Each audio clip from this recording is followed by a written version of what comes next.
How are you, friend? Today we are going to learn about microorganism friend and foe, Science Standard 8, Chapter 2nd, Part 1. We have seen several kinds of plants and animals. However, there are other living organisms around us which we are normally cannot see. These are called microorganisms or microbes. For an example, you might have observed that during the rainy season, moist bread spoiled with the greenish white patches during rainy season, right? You will see tiny black rounded structure. Do you know what these structures are and where do they come from? Do you know? No, these all are known as microorganisms.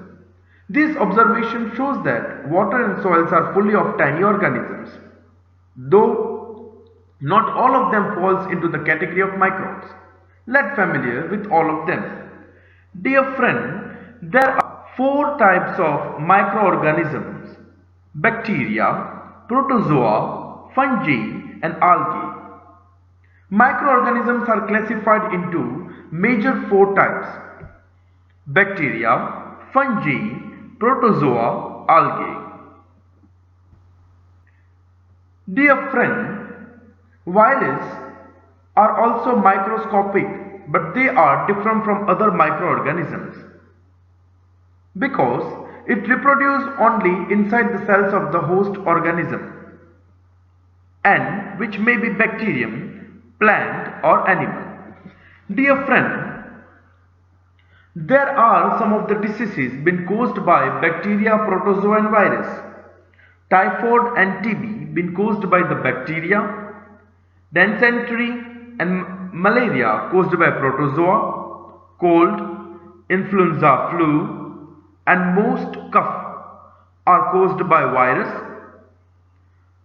as well as polio and chickenpox is also caused by virus, which can be dangerous.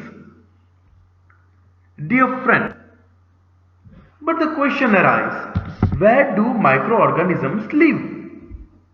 We cannot see, right? But where do they live?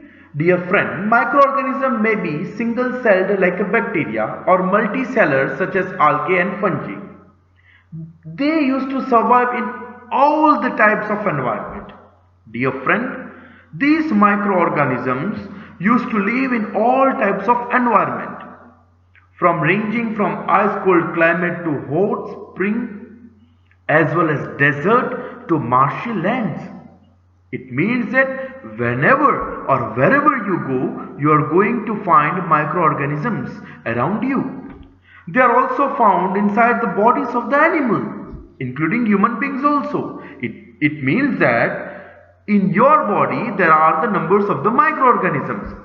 Microorganisms like amoeba can live alone, while fungi and bacteria may live in colonies.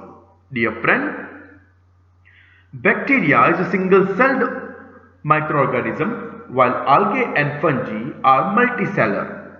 Second thing, where this microorganism survives? Microorganisms survive in all the environments. Third point, microorganisms like amoeba live alone, while the fungi and bacteria may live in the colonies. Dear friend, there are friendly microorganisms which are friendly to the human beings. For an example, microorganisms are used for various purposes.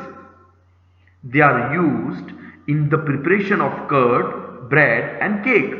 All these three items you used to eat, right? We used to eat curd, bread and cake. And we all like the cake very much, right?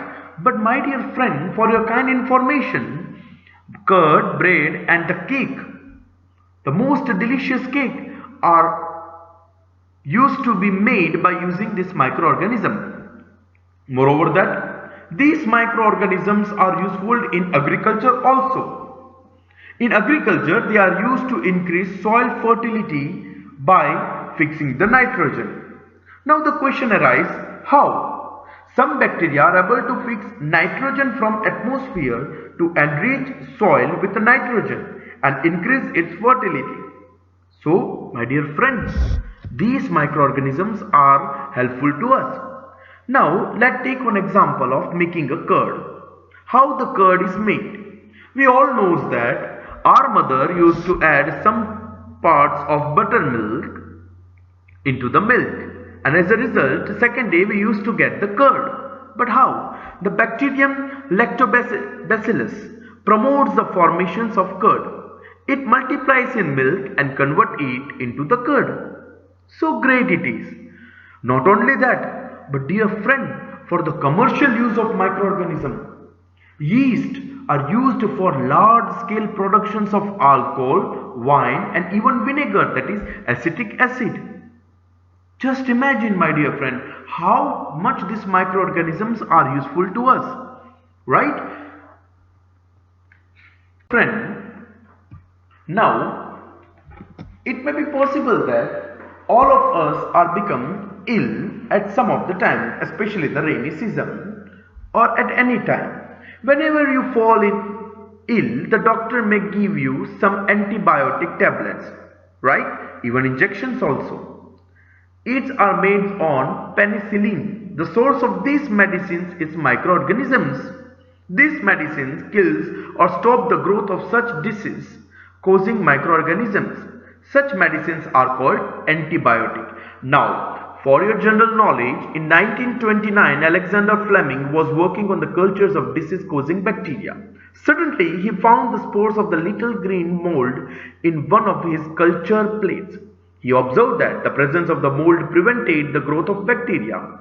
In fact, it also killed many of these bacteria. From these, the mold penicillin was prepared. So, in 1929, Alexander Fleming had invented the antibiotics penicillin. Now let's talk about the vaccine. When a disease-carrying microbe enters our body, the body produces antibiotics to fight the invader. The body also remembers how to fight the microbe if it enters again. So, if dead or weakened microbes are introduced in the healthy body, the body fights and kills them by producing suitable antibodies. The antibody remain in the body and we are protected from the disease-causing microbes. But dear friend, what about a weak body? If suppose you have the weak body, then what you are going to do? That problem can be solved by the vaccine. This is how vaccine work. Several diseases such as including chlorella, cholera, tuberculosis, smallpox, hepatitis can be prevented by vaccinations. Dear friend, for your general knowledge, Edward Jenner discovered the vaccine for smallpox in the year 1798. Dear friend, these microorganisms used us for the increased soil fertility and even in the environment also. Now the rest part will be carried out in part 2. Dear friend, we had learned so many things in microorganisms, such as microorganisms are helpful to us for making curd, bread, cake, so many things, as well as microorganisms increase the soil fertility. Moreover that, microorganisms used for the commercial purposes, such as for making alcohol, wine and acetic acid. Dear friend, the process of conversions of sugars into alcohol is known as the fermentations. And Louis Pasteur discovered the fermentations in 1857. Alexander Fleming in 1929 discovered the penicillin, and Edward Jenner discovered the vaccine for the smallpox. The rest of the chapter should be continued on the part 2. Thank you.